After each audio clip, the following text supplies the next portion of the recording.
The crew of the Nostromo. Engineering technician Brett, Chief Engineer Parker, Navigator Lambert, Science Officer Ash, Executive Officer Kane, Warrant Officer Ripley, and Captain Dallas. This crew, on the way back from their mission, stopped to answer a distress call, which turned out to have a more sinister truth behind it. Welcome to the Kino cave, and today I'm going to be talking about the crew of the Nostromo from the very first Alien film in 1979, written by Dan O'Bannon and directed by Ridley Scott. There's a new Alien film coming out, Alien Romulus. I'm super excited for it. It's looking good.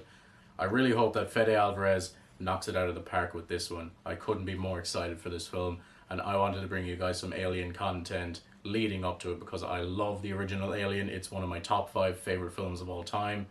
It is one of the films that I have analyzed the most since I started studying the medium, and I cannot wait to talk to you guys about one of the less appreciated aspects of this film, because people always like to talk about Ripley or the xenomorph, rightfully so, but I very seldom hear people talk about the crew of the Nostromo, the cast and characters of that first film, because they are equally important to the overall story of that first film, and I think they deserve some love, so I'm going to give them some love in this video. So I'm going to run down the crew as a whole, and then I'm going to get into each and every character and tell you guys what I found when watching the film about these characters, and also some background information that I picked up from various sources in studying this film. First of all, there is a class system to the Nostromo. It's kind of hard to pick up on when you're watching the first 40 minutes of the film because you often see the crew all together, but if you think about it more, there is definitely a class system to the crew. There's a very clear divide between the engineers, Parker and Brett, and the scientists and the officers in the above deck. The engineers, Parker and Brett, are often downstairs in the lower decks of the Nostromo doing the hard manual work, cleaning up whatever mess has been made down there. It's always grimy, it's always sweaty, it's always steamy, and it's always dark. Whereas in the above decks, it's still mostly dark because it's space, but it's much cleaner. They get to sit down, they talk a bit more eloquently and with a bit more of an authority about them, and they're definitely working in better conditions above deck rather than below. Some behind the scenes trivia about the crew. Ridley Scott actually wrote backstory for each of the characters. He wrote pages and pages about each character so that each actor could get to know their character personally, and that would better help play them. And I think you can definitely see that on screen. You see the way characters talk to each other and interact.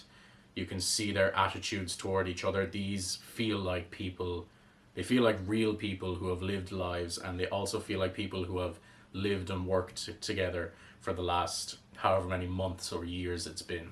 So an interesting bit of trivia about the original film when it comes to the crew is in that beautiful opening scene where you pan across the entire Nostromo and you see the conditions that these people are living in, and it comes in on the cryogenic chambers where they've all been sleeping for the last however many months, and it opens up and they're all half naked. They're all wearing they're all wearing tidy-whities.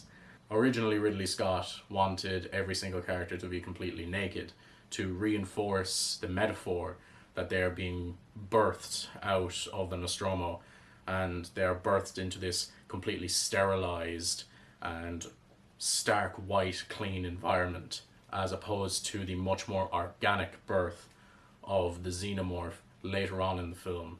Ridley Scott was not allowed by the studio to let dongs fly and let everybody be in their birthday suits in the opening of this film, which I can understand. You don't really need to have them be completely naked to show this metaphor of them being birthed into this sterilized environment. It works just as well with them being in tidy-whitey underwear. One thing, though, that I think is a stupid decision by this studio is that uh, Sigourney Weaver and Veronica Cartwright, who played Ripley and Lambert respectively, had to wear white surgical tape over their nipples so that the film could be shown in certain countries, because they are, some countries, especially further east, are a little bit more prudish about what can be shown on television. And I completely disagree with this. I think this is supposed to take place like 100 years into the future, and at the time of the making of the film, about 150 years into the future. God, this movie's old. This film was supposed to take place so far in the future that at least in my view, men, women, regardless of race, gender, sexuality, they are all completely equal to each other in terms of work, payment. Yes, there might still be class structures and some jobs may not be valued as much as others, but I think a character's race, gender, or sexuality would not play into this at all in the future. I admit it's a very hopeful view of the future, but it is one that I would like to think occurs in the Alien films, especially in Aliens, where the female characters are just as capable as the male characters and they are on a level playing field with them. And coming back around to Weaver and Cartwright having to wear surgical tape over their nipples, I don't think that there would be any discrepancy between men and women when it comes to showing their chests. I think that they would just all have to wear the same thing, regardless of their gender. So that is one that I do disagree with. I think that Scott should have been allowed to just let the nipple fly. I think that it would have been absolutely... It would have done a great bit of world building to say that, oh, gender basically is meaningless in the future, where it doesn't really matter what they wear as long as they cover up their genitals.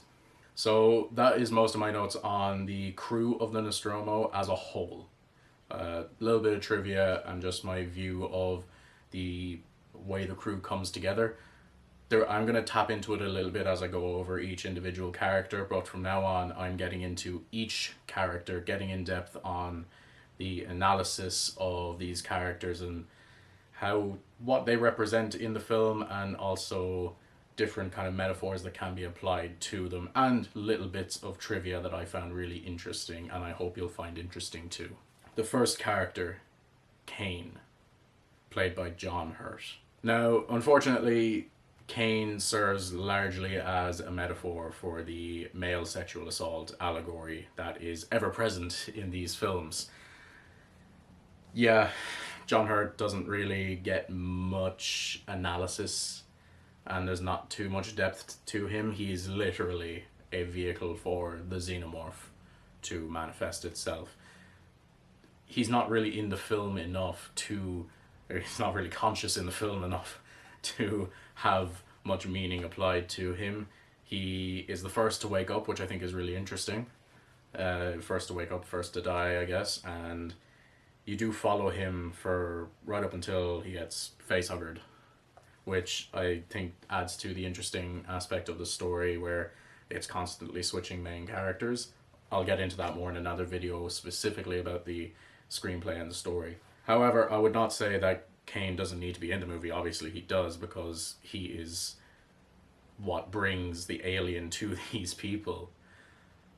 But he serves largely not so much as a character but as a metaphor for the sexual assault allegory ever present in these movies.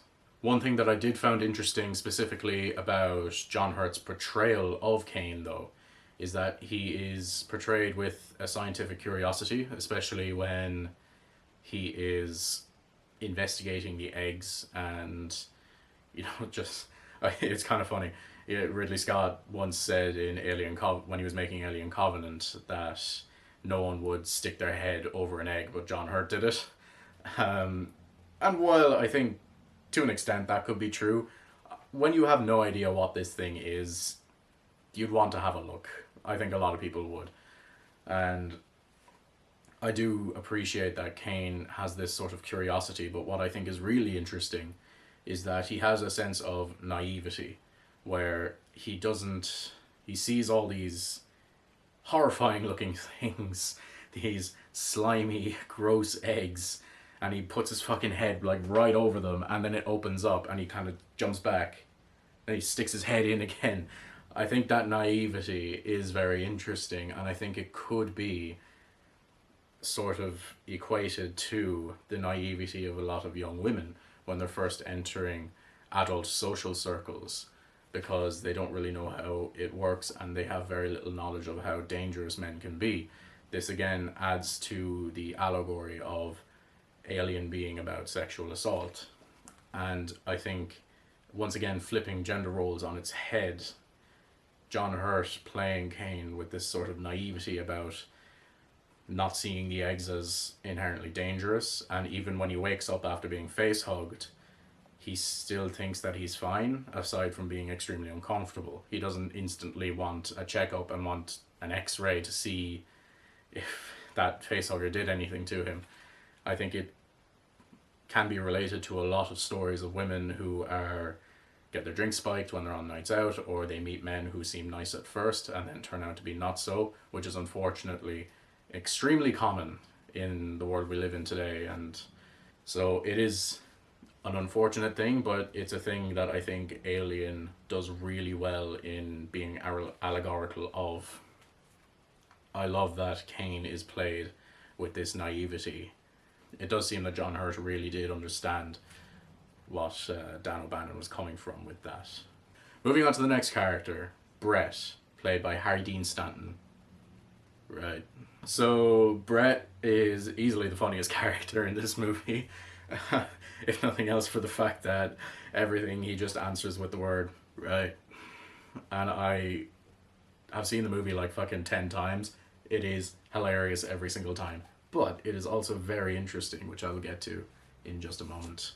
He represents the working class. He represents the guy who doesn't really care what he does as long as he gets paid for it. You know, he's like Parker, you know, very much interested in if you'll get paid any extra for finding this creature, or if you'll get any bonus because, I don't know, they did a really good job or something. Either way, he feels he should be paid more than what he's been given, because perhaps he's had more to deal with, he has to do more work, or maybe he just wants to see how far he can go, how much money he can get before he gets told to fuck off completely. And I think that's very representative of the working class. I myself have been working basically since I was 16, and I've been a part of that culture. You know, a lot of people, like I've worked with a lot of people who are very much like Brett. I remember working in a place one time and a guy introduced me by just saying, "My name is this, you can call me whatever you want, but as long as I get paid every Thursday, I don't care what you call me." Which is just so fucking Brett from Alien to me. And I've met like another fucking 20 people who are exactly like that. They don't really care, they don't have any sense of curiosity, or they don't want to defy anybody, and they don't want to push any boundaries. As long as they get paid, they're happy, and I respect it. I'll get into this a lot more when I delve into Parker's character, but it is outright stated in the movie that when Ripley says, "Brett, you will say right to anything that Parker says," and Brett fittingly says, "Right." What I find interesting about the wording of that joke is that often the things that Brett says right to are Parker's ideas of what should be done. And I'll get into this more when I talk about Parker's character. Parker often does have the right idea. So Brett is, although he seems aloof and, you know, careless, he is agreeing with Parker, and Parker kind of has the right idea from the start. But I will get into that when I get into his character. Captain Dallas, played by Tom Skerritt. Dallas is another one of those characters who doesn't have a shitload of depth to him. I'm kind of going somewhat in order of depth in this, so wait till you get to Ash and Ripley, like holy fuck. But Captain Dallas, he does have a little bit of depth to him, though not much. He is a direct juxtaposition to the idea of a captain. So this is a sci-fi movie from 1979, and when you think about the characters that were like ship captains before then, you go all the way back to the 60s with Captain Kirk. You know, he's tough, he's strong, he's decisive, he's headstrong. And even more recent films, again, at the time, like Star Wars in 1977, which Ridley Scott directly credits as being the reason why Alien could get made. The sort of ship captain in that is Han Solo, who is, again, decisive, headstrong, knows exactly what he wants, and will get what he wants no matter what. Whereas Dallas in this movie, very contrary to the idea of a ship captain in sci-fi films, he's kind of a pussy. He is very submissive, and he will often choose the opinion that provides the least amount of stress for him. Like, for example, when he's out there and Ripley's like, I do not want to let you in because I could breach quarantine. Dallas is really only looking out for himself because he doesn't want to be left out there. He doesn't want Kane. He doesn't want to be left in here with this creature that's attached itself to Kane's face. He wants to get Kane inside, and he wants to get Kane in the medical bay. And even though that is literally against the law, as Ripley says, he is pretty much acting out of self-interest rather than the interest of the entire crew. He's literally only acting out of an interest in the situation that he's in at the moment. As well, Dallas will often just side with Ash because Ash has the most seemingly progressive ideas of examining the facehugger and trying to figure out how it works so that they can get Kane better, and so they can all go back into cryosleep and just live out the rest of the journey. Not very captain-like of him. The only real heroic moment he has as a ship captain is when he volunteers to go looking for the alien, and, well, that doesn't really go well for him. So I do think that's very interesting, that it kind of grounds the film in a bit more realism, where you should expect Dallas as the captain and the perceived main character for, the kind of middle third of the film. You expect him to be this heroic, decisive, headstrong person, but he's completely submissive to the people around him, and he will just, again, go along with the plan that creates the least amount of stress for him, and the plan that basically gets him out of the hot seat quickest. Lambert, played by Veronica Cartwright. This is the least interesting character in Alien, unfortunately. And, it's always going to be a thing where the few main characters are always going to have more depth than the other characters. This doesn't mean that Lambert's a bad character. I think that she's a really, really good character, and I think that she does have a place in the story. I think that the film wouldn't necessarily be what it was without her. Unlike these unlike the slasher films of the 80s, which I love, the characters in them, aside from one or two, are basically just fodder for the villain to kill. Every character in Alien has a place, and every character in Alien isn't just there to be killed. And it's the same situation with Lambert. Although she's the least interesting, there's still substance there. My reading of the character of Lambert and what she has to do in the film is she is the audience character. She's the audience surrogate. When they go out to answer the distress signal, for one thing, she doesn't really want to go, which I think represents the audience, because the audience knows that something's bad going to happen. When she is out there, she's constantly complaining, saying, I don't want to be here, I don't want to do this sucks. Again, it's that audience thing of, don't go in there, you fucking idiot, there's an alien in there.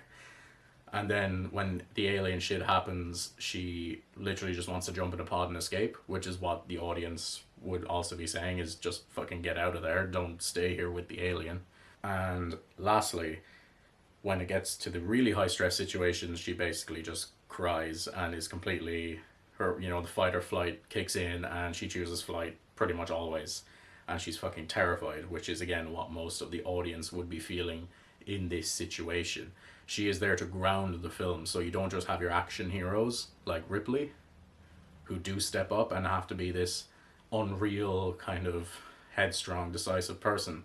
Lambert represents what the audience actually would feel, and it also dispels that idea of, like, why aren't you running, why aren't you crying? Like, if I was in this situation, I would be acting like Lambert.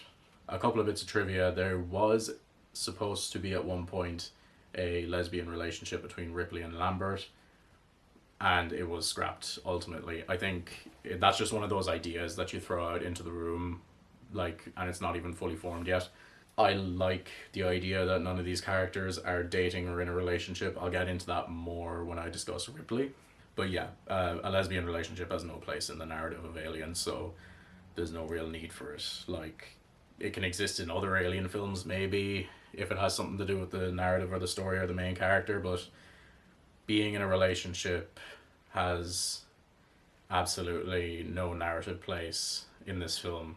So I'm glad they didn't go with it ultimately. Again, it just feels like one of those ideas that you throw out there because it's like, oh, well, what if Ripley and Lambert are gay?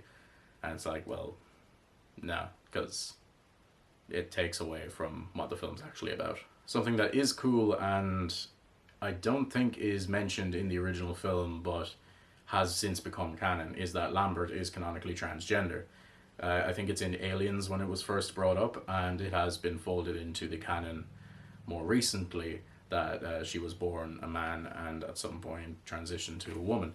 Which, for a film in the 70s, because again, you can see she does kind of wear kind of more kind of non-binary clothing and that kind of thing, and she has her hair cut short and stuff like that. So I do like the idea that Lambert is transgender, and I think it does add to her character quite a bit. So I'm all for it. I think it's a really great thing that they folded into the canon. I'm not sure did they think of it. They probably didn't think of it while they were making the film, but either way, it's cool that it's there. Okay, getting into my kind of top 3 favorite and most interesting characters. There's a lot. There's a lot coming. Firstly, Parker, played by Yaphet Kotto. Parker is my favorite character in Alien, which might be controversial. I feel like people might go with Ash or obviously Ripley and Dallas maybe. But for me, it's Parker. I love Parker. He is the most enjoyable to watch. Yaphet Kotto kills it. He has so much charisma. And he actually does have a surprising amount of depth to him, which I'm so excited to get into. So I mentioned when I talked about Brett that Parker has the right idea, which is why Brett constantly agrees with him, saying right all the time. When you think about it, Parker always does have the correct solution to the problems, and I'll discuss why in a second with just some examples. For example, as soon as Kane comes in with the facehugger on his face, Lambert and Ripley don't really care what happens. Ripley is not on board with any of this, which is, obviously correct as well. But when Dallas and Ash are examining, they're examining out of scientific curiosity and they want to figure out what it is and why it's doing this and if Kane could survive. And Parker's like, just freeze him until we get home. That probably would have solved it. I don't think a chest burster can come out when it's completely frozen inside somebody's body. Actually, we do know, because in Alien 3, that's exactly what happened. So yeah, just freeze him. Like, it's the most obvious thing to do. And then when the alien does get out, they're deciding what to do with it, and Parker is like, let's kill it. Let's just fucking kill it. And that is, once again, the correct thing, because you don't want this thing out there in the universe in case, more people come across it or more people come across the eggs. So yeah, absolutely torch this fucking thing. And this is a very small moment, but I think it does actually add to it. When the chestburster scene is happening, fucking incredible scene. Yaphet Kotto, Parker, picks up a knife and is like ready to stab it, but Ash jumps in front and says not to touch it. And this obviously means that Ash wants to keep it alive to see what it does and bring it back for the company.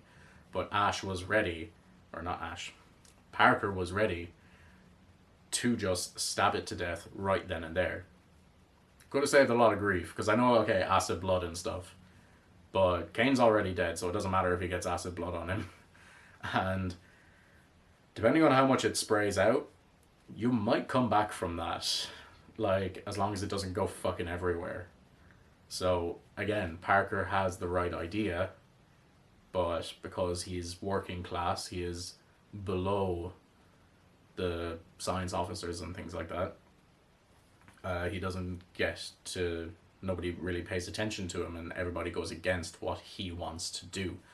And okay, you can bring up race into this, but I like to think that the future that Alien takes place in, all the races are equal anyway.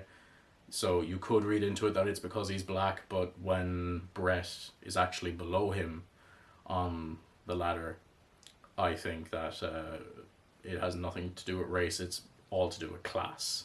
Again, another way in that Parker is of a working class background. A lot of things that's kind of relatable to that is that Parker basically has to push to get his fair share. This is very much a working class thing. People of a higher class or a higher job position will always try and get more work out of you than you're worth. And it seems that Parker does feel that he's been cheated in that way, and that's why he keeps having to push to see will he get his money. He asks constantly whether or not he will get any money or whether or not he'll get a bonus for doing extra work, which he should, and whether or not he'll get bonus payments for answering the distress signal, which nobody gives him a straight answer on, because the likes of Dallas, who's a captain, or Ash, who's a science officer, well, he's a robot, but you know, all the high-ranking individuals don't really have to worry about that, but Parker and Brett have to worry about money because they're of a working class background and are working in a working class position. They need to scramble for every scrap of money that they can get. This is absolutely relatable to me because I've worked the shit jobs that people try to take you for granted, and I'm sure everybody who's had the shitty menial job can relate to that, feeling like they're working for more than they're worth and having to scramble for every scrap of payment that they can get. And it's really fucking annoying to have to be that guy who keeps asking for money. And I can see a lot of that in Parker as well. Like, everybody gets annoyed at him for it, but he's just asking to get his fair share. Of course, on top of that then, Parker also has to act aloof and act careless when he gets taken over the line.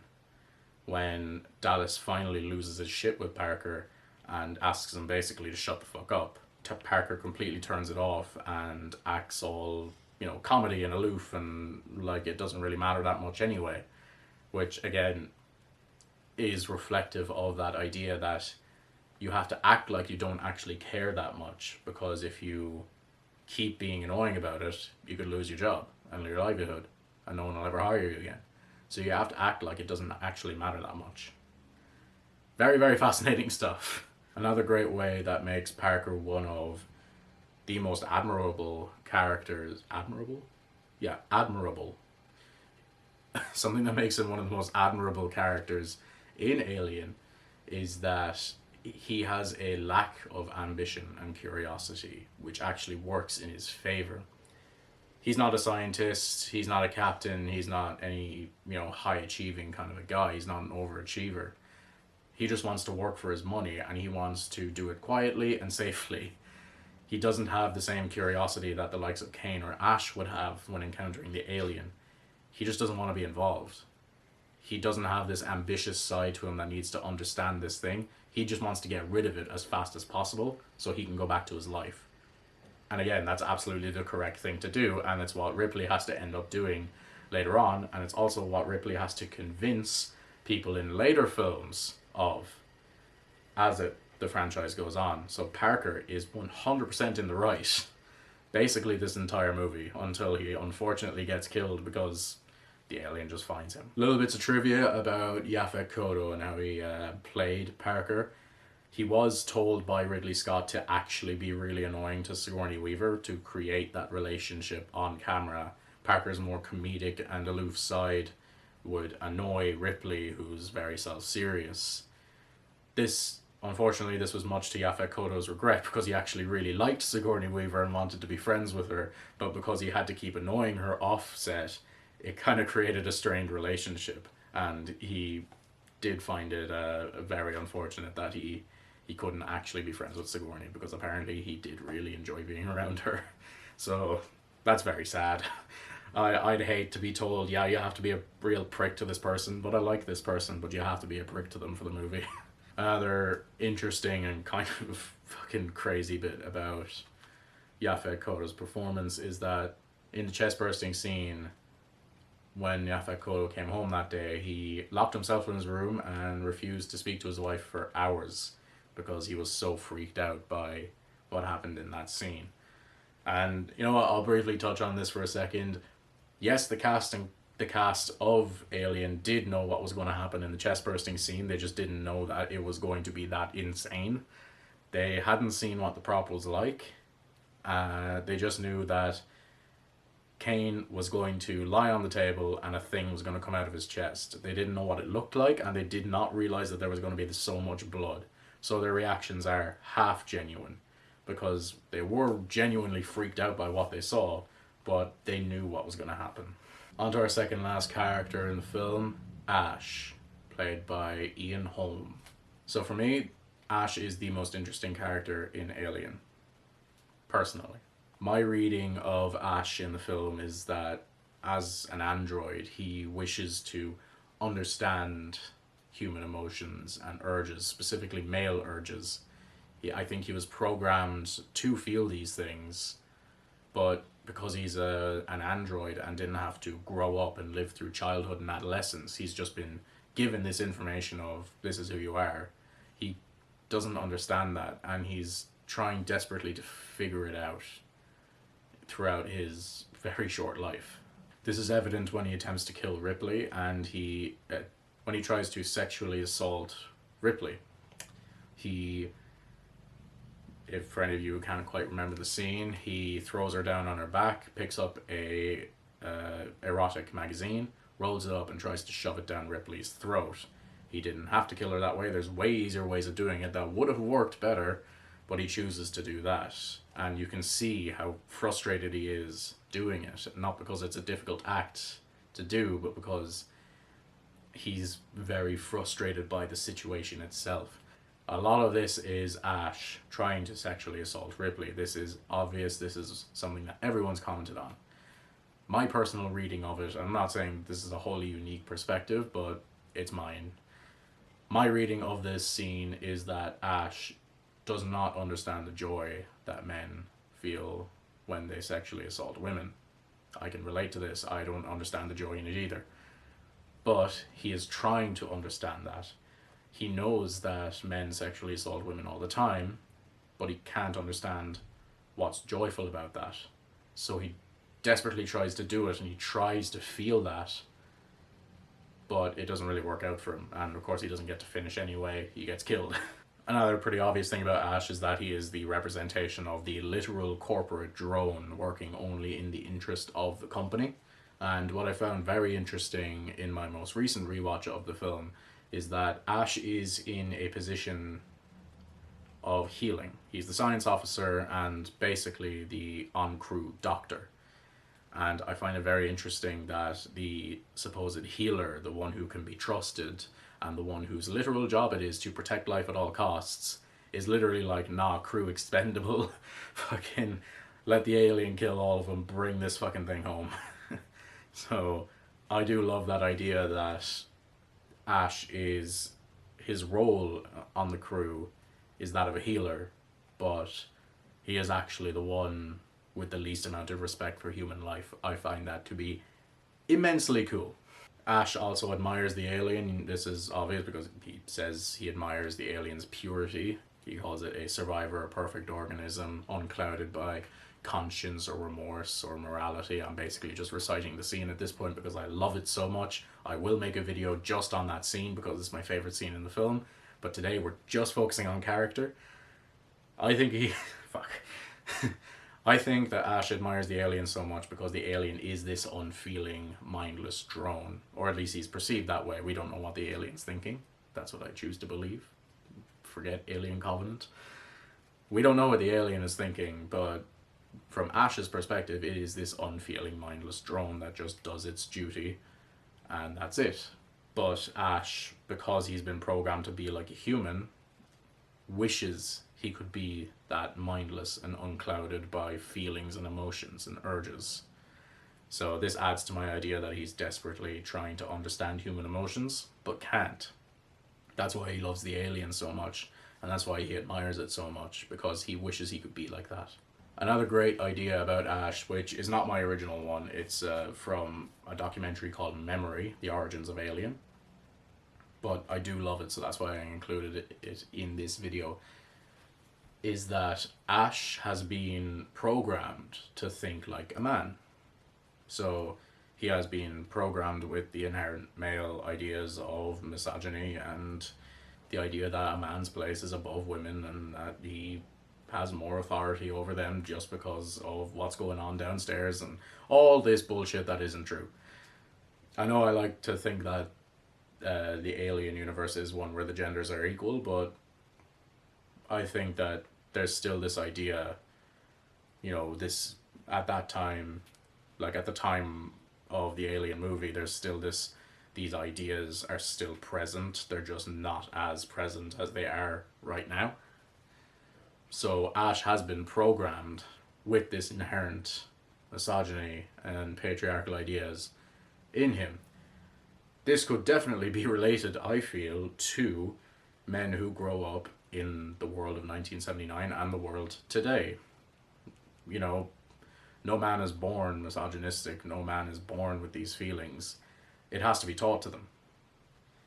So I find that really interesting that the secondary villain of the movie is a villain that has been programmed to think this way, and it could be related to men in our world today who have also been programmed to think this way by authority figures and older generations that haven't really gotten past these patriarchal norms and all that kind of thing. I find that really, really interesting, and I hope you do too. And if anybody doesn't really like what I had to say just there, or about any of the kind of hot political topics, you don't have to watch this. I don't want your view. Just, be nice. An example of this inherent misogyny that's been present in Ash's mind, he constantly listens to what Dallas has to say. He's always respecting Dallas's opinion and asking for his permission, while he constantly defies Ripley, challenges her, and just goes behind her back. Constantly. He asks Dallas for permission to operate on Kane and asks him to take responsibility for it. And with Ripley, he completely goes over her head and lets Kane in when he knows that it's a contaminant, and Ripley does have authority over him technically, but he still goes over her head, and he faces no repercussions to that other than getting a stern talking to from Ripley, which he shrugs off. That's my thoughts there, and I think it's pretty evident that interpretation of Ash is valid, and I definitely think that it could be related to men living in our world today. Just finally, Ripley, played by Sigourney Weaver. Just because this is the only character that survives this film, I am not going to be discussing Ripley in any other film post the first film. I'm only discussing Ripley in this film. Maybe I'll get into her character in the rest of the franchise. I probably will at some point get into her character from Aliens, Alien 3. Shit, that's it. It's been 6 Alien movies and Ripley's only in 3 of them. The one from Resurrection doesn't count, it's a clone. But I'll probably get into her character from the other 2 films that this version of Ripley is in at some point, and I might pool it with Ripley's segment in this video at some point. But right now, this is just Ripley in the first Alien, not Aliens or Alien 3. I found it was a genius move to make Ripley the main character at only kind of the last third of the film. It opens with Kane basically being the main character until he gets face hugged, then it becomes Dallas until he gets aliened, and then it very definitely becomes Ripley in the third act. I think that's really, really cool. I think because you see throughout the film that Ripley is the most intelligent, the most level-headed, and the most decisive and headstrong person in the group. And you can see that earlier in the film, but she really only comes into her own when times get really desperate and when kind of other authority figures start to get killed off. I think the only people who rank above Ripley are Kane and Dallas. So when both of them are gone, she has to step up. And of course, she very much overthrows Ash in that moment for him trying to go over her head again and, take charge. She very much puts him in his place, which is apparently on the table in a pool of milk. So I'm going to be pooling a lot of trivia along with the character analysis of Ripley, just so that this segment has a bit more flow through. Originally, there was supposed to be a sex scene between Dallas and Ripley. I think it was written, but it was never filmed because Tom Skerritt convinced Ridley Scott that it wasn't really important to the narrative. I definitely agree. I think that there really is no reason for any of these characters to have a relationship. The idea behind Ripley and Dallas having sex in the film would be that the characters, because they're going on these long, perilous journeys, they would just have casual sex to relieve the months of fucking hell, I can't speak. The idea was that they would have casual sex to just provide a release for the months of abstinence that they had to go through. So it was just sort of a thing that they did, and I do find that interesting, and I do believe that this happens a lot in like the army and the navy and stuff. I might be wrong about that, so don't go yelling at me. Correct me if you want, but I remember hearing stories about, people who have to spend long periods of time in isolation just having casual sex just to provide a release, because it's a lot of time and a lot of frustration, I imagine. This concept was brought back for Prometheus, which I think does work in that movie, but I agree with Tom Skerritt, it has no place in this narrative. I think any character having a relationship would kind of just defeat the purpose.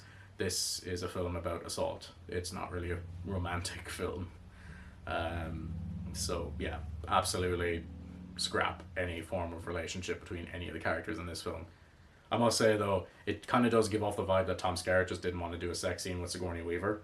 Frankly, why? But I agree that it has no place in the narrative. So one of the kind of hottest topics when it comes to the first Alien film is the ending, when Ripley strips down to just her underwear basically, and then the alien comes out like bleh, and she has to harpoon the fucking, all that kind of stuff, all that great stuff. And it has been heavily criticized as being nothing more than eye candy for the audience, that it's just basically to be like, oh, here's, because it's a horror movie, here's some sex and stuff like that. And it's pretty much the only aspect of the film that's really heavily criticized, but I think it works perfectly as an ending. It's not for the reason that you're probably thinking. I think Ripley stripping down places her in a place of vulnerability that she's not been in, because when she gets out and the Nostromo blows up, the stress is basically relieved because you think that the alien is gone. When the alien comes back, you kind of need to add to that tension again, and I think having Ripley physically and visibly strip to a place of vulnerability, and originally it was planned that she would strip down to being completely nude, but again, showing a nude woman in the 70s was kind of not something you wanted to do if you wanted to make money. So either way, I don't think she needs to be completely nude, but having her strip down to just her underwear places her in that place of vulnerability so that it completely recreates the stress. There's literally no protection anymore. She doesn't even have the basic protection of clothing. She is totally exposed to the alien, and it adds to the stress as she tries to, as she gets into the spacesuit and gets the harpoon and blows it out the airlock. And as it turns out, Sigourney Weaver would agree with me, so anybody who disagrees with me, fuck you. So yeah, Sigourney Weaver defends the decision of having Ripley stripped down because it's a funny reason. It's because the alien spends the entire movie naked, so it's only fair. Which I also agree with, fine. But yeah, there you go. Sigourney Weaver also agrees with my opinion that Ripley is right to have completely stripped down. Also, it makes sense in the story. She's about to go to fucking sleep. Like, come on. You're nitpicking at this stage. You're nitpicking this fucking 10 out of 10 movie at that stage. The final bit of trivia I have about Ripley is her singing Lucky Star at the end, which, did confuse me for a while, but when you kind of hear it explained, it makes a lot of sense. She's singing it to distract her from the kind of impending danger. It's giving her something to concentrate on as she's getting ready to, get rid of this alien. So there it is. That's why she sings Lucky Star. And again, it's a pretty good thing when you think about it. The idea that she's desperately concentrating on this song as she's working to destroy the alien, because if she didn't, she would probably just get really stressed by the anxiety of the danger. And this was Sigourney Weaver's own idea, to sing a song while she's trying to destroy the alien. So hell yeah, Sigourney Weaver, legend. All my information came from Memory, The Origins of Alien, which is a great documentary. the Alien director commentary from 1999, and IMDb, because IMDb is a great place to learn trivia. And that is my analysis of the cast and characters of the first Alien film. I really hope you enjoyed this video. I put a lot of work into it. My voice is going hoarse from talking for an hour. I really hope that you did enjoy this video because a lot of work went into it, a lot of analysis went into it, and I love Alien so much. And I was so excited to cover this topic on the channel. So please, if you like this video, give it a like. It really does help. Subscribe for more videos like this one. X-Men videos are back in 2 weeks with Days of Future Past, so I hope you enjoy that too. Comment below who's your favorite character from the original Alien and what are your thoughts on anything that I have said in this video. Please be civil, of course, and I hope you have a really great day.